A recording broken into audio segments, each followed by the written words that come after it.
Kano ka video muli kasalayo ne mukazza oluvanyuma oba ndi bawendi oba siriwo kubanga video zino tuzikola ngendo okujja ku internet kuno nga mayite bigabe ngendo okwogera bijja kubera emyaka gyonna birizibwa njagala ulira obubaka buno bulungi nnyo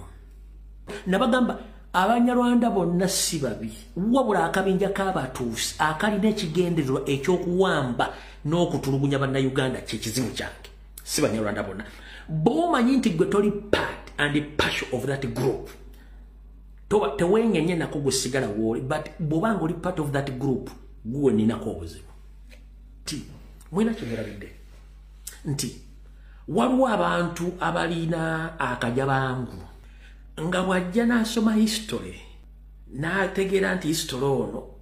abaaliwo kye baakola kyali kikyamu alina kiddamu akirectify nga akirongoose kiddeyo nga bwe kyalina okubeera wano wakulu nnyo abakulembeze nga Kagame ne Museveni bwe batulula mu history wa Africa baagala kuddamu ku correctinga history oyo addeyo nga bwe yali mu nkola eyaabwe lwaki M23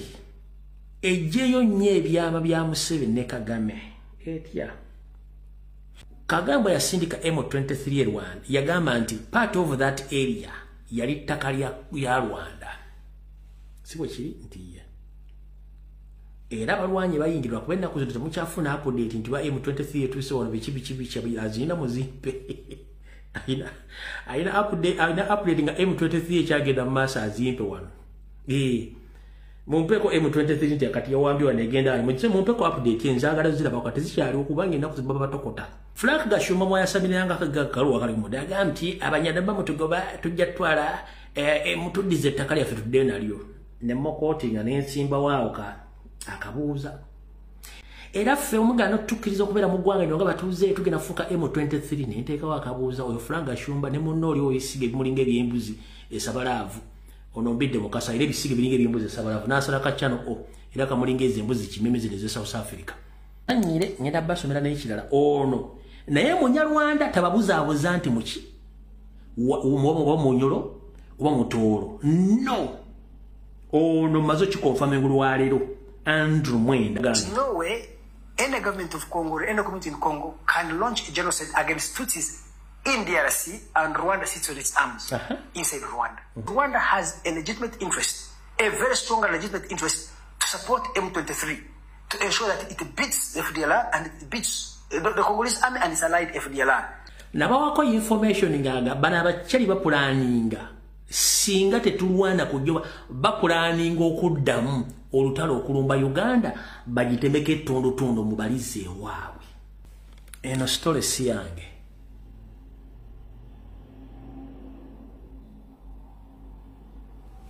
mpulidde bulungi nnyo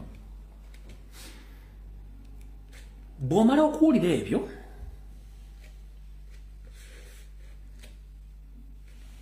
n'otandika okulya Abaganda simanyi Abaganda you are not the indigenous people who are supposed to be here in the central with the Bachwezi kati baraba confusers Banyarwanda ate Abachwezi tebali Banyarwanda no kalate bo Banyarwanda baga Bachwezi ale baga nti Buganda teri supposed kubeera were kubanga si ba indigenous banna jukira oli Kasaboni yakugamba Abaganda bava Cameroon so yakugamba batula wansi ne bazaayo history wabo kubaagala abere mu kaseera ako nga bakyokoza baagala kula kibafa mfe tetulina buzibu buli kimu kikole bano kuga nti simanyi abaana bava mu Wakabaka baali bazinga kintu kikumaakuma mwe temwamanya lwaki temwamanya